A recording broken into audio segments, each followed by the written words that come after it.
तुमचे गुरु पण चांगले गायले, तुमचे अनेक धन्यवाद.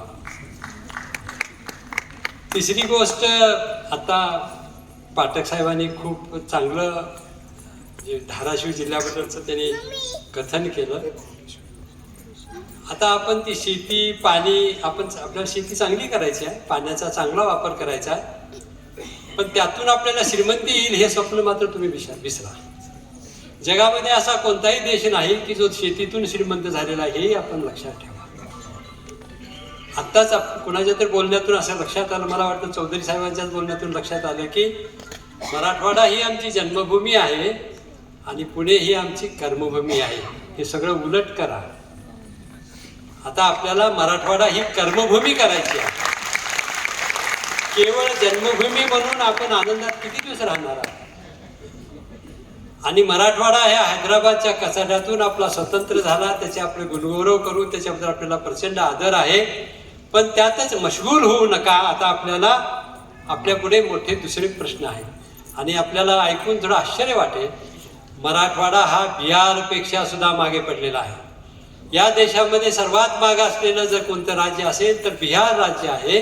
तिथली GDP आता हे उल्लेख केला म्हणजे जे उत्पन्न, दरडोई जे उत्पन्न आहे ते सर्वात कमी आहे आणि त्याचे सख्खे भाऊ म्हणजे हा मराठवाडा आहे. आणि आपल्याला तसं म्हणजे असं गरीब राहायचं नाही, आपल्याला आता श्रीमंत व्हायचं आहे. आपणही आपल्या पायावर उभा टाकू शकतो, आपल्याला दाखवायचं आहे. म्हणून आत्ता जो पुरस्कार मिळाला त्यामध्ये 2 का 3 उद्योगपती होते, बांधकाम व्यावसायिक होते, त्यांचं मला कौतुक करावं वाटते. पण त्यांना पुन्हा आणखी मला विनंती करावी वाटते की इथंच रमू नका, हे पुणे फार शहर चांगलं आहे वगैरे वगैरे. आपल्याला आपल्या मराठवाड्यात जायचं आहे. आपल्या तुमच्या उद्योगातून, तुमच्या बांधकामामधून मराठवाड्यामध्ये जे रिकामं हातं आहेत, ज्यांचं दरडोई उत्पन्न बिहारसारखं आहे, त्या लोकांना समृद्धी द्यायची आहे. त्या दृष्टीने तुम्ही प्रयत्न कराल अशी मी अपेक्षा व्यक्त करतो. मित्रांनो, 3 मिनिटाचा चवला वेळ आहे. मला वाटतं 2-2.5 मिनिटं झालेले असतील. अर्ध्या मिनिटामध्ये माझं बोलणं संपवणार आहे. आम्ही रत्न आहोत का नाही याच्याबद्दल मला फार साशंकता आहे. रत्न हा शब्द फार मोठा आहे हो. त्या रत्नाला आमच्या संगतीला बसून त्याचं अवमूल्यन करू नका, एवढंच आम्हाला म्हणायचं. या निमित्ताने एक लहानसा प्रसंग सांगतो. आपण आम्हाला मोठं म्हणलात, काय दायित्व आहे आमच्यावर याची एक मी घटना सांगतो. 1969-70 साली मी पुण्यामध्ये आलो. विद्यार्थी सहाय्यक समिती म्हणून एक संस्था आहे, त्या ठिकाणी आम्ही जेवण घेत होतो. त्या काळी 1969-70ला आम्हाला एका महिन्याला 28 रुपये द्यावं लागायचं. म्हणजे एका जेवणाची किंमत केवळ 50 पैसे होती 69 साली. आणि आम्ही ह्या फर्ग्युसन कॉलेजच्या त्या क्लब बरोबर एक आम्हाला विद्यार्थी सहाय्यक समितीला एक क्लब दिलेला होता आणि तिथं आम्ही जेवण करायचं. आमचं ताट आम्ही घ्यायचं, आमची भाजी आम्ही घ्यायचं, वरण जितकं लागलं तितकं घ्यायचं. आणि या सगळ्या कामावर लक्ष ठेवण्यासाठी एक सदग्रस्त, त्यांना आम्ही काका म्हणून ओळखायचं, ते आमच्यावर सगळी लक्ष, तुम्हाला भाजी मिळाली आहे का, तुम्हाला ताट मिळालं आहे का वगैरे सगळी काळजी घ्यायची. 2-3 महिन्यानंतर आम्हाला प्रश्न पडला की हा माणूस खादीचा पायजमा घातलेला, खादीचं नेरशर्ट घातलेला, बगलीमध्ये एक अशी पिशवी अडकवलेला आणि आमची सगळ्यांची काळजी घेतो, ह्याला काही संसार आहे का नाही, हा कुठं राहतो का नाही, अशी आमच्या मनामध्ये काही 3-4 आमच्या मित्रमंडळीमध्ये जिज्ञासा निर्माण झाली.